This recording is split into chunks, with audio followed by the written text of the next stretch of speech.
Welcome to this exploration of two significant classifications within psychology, psychoses and neuroses.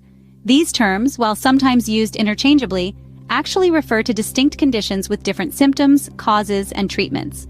In the world of psychology, understanding these differences is paramount. To make these distinctions clear, psychologists use a system known as the Diagnostic and Statistical Manual of Mental Disorders, or DSM-5. This comprehensive guide classifies and provides diagnostic criteria for a wide range of mental health conditions, including psychoses and neuroses. Differentiating between psychoses and neuroses is crucial when it comes to diagnosis and treatment.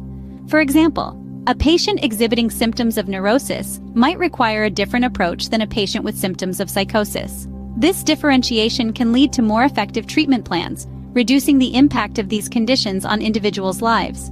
Understanding the differences and similarities between psychoses and neuroses is crucial in the field of psychology. So join us as we delve deeper into these two conditions. First, we will focus on psychoses, a category of mental health disorders that affect the mind's ability to understand reality.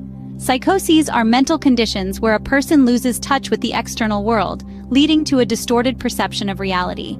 This disconnection may manifest in various ways, including hallucinations, delusions, or disorganized thinking. Common examples of psychoses include schizophrenia and schizoaffective disorder. Schizophrenia, for instance, is characterized by hallucinations, delusions, and erratic behavior. Now, what causes psychoses? There's no single answer. Factors range from genetic predisposition to environmental stresses.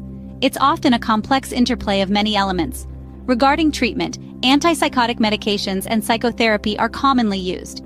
It's important to remember, however, that each person's journey with psychosis is unique, and so is their treatment plan. Psychoses, characterized by a disconnection from reality, can be quite severe, but with early detection and appropriate treatment, individuals can lead meaningful lives. Now we turn our attention to neuroses, a class of functional mental disorders involving chronic distress, but neither delusions nor hallucinations. Neuroses, also known as neurotic disorders, embody a spectrum of conditions, all characterized by high levels of anxiety or inner turmoil.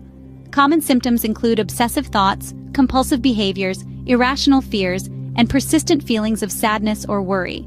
Anxiety disorders, such as generalized anxiety disorder, panic disorder, and various forms of phobias, are typical examples of neuroses.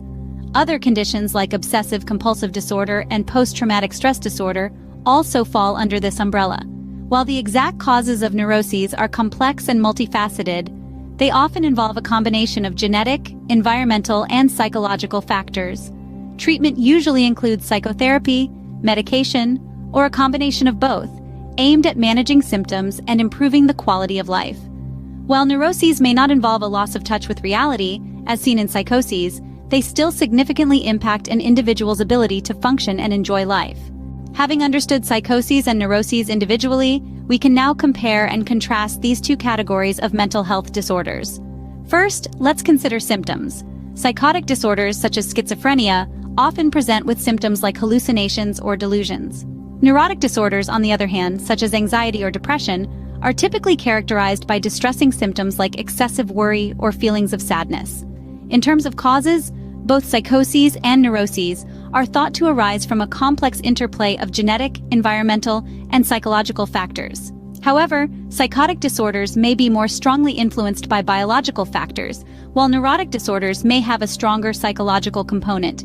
Treatment options for both categories of disorders often involve a combination of medication and psychotherapy.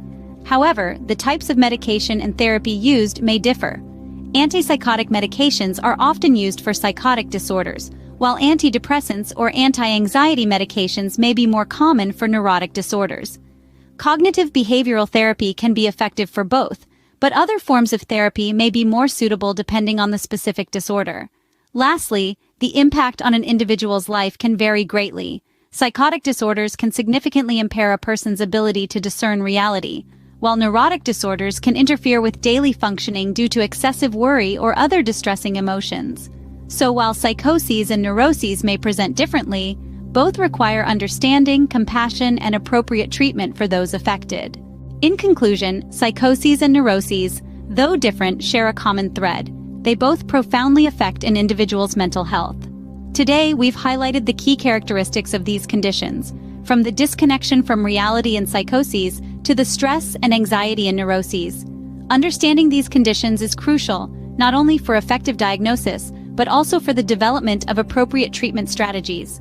Remember, understanding is the first step towards acceptance and healing. Thank you for joining us in this exploration of psychoses and neuroses.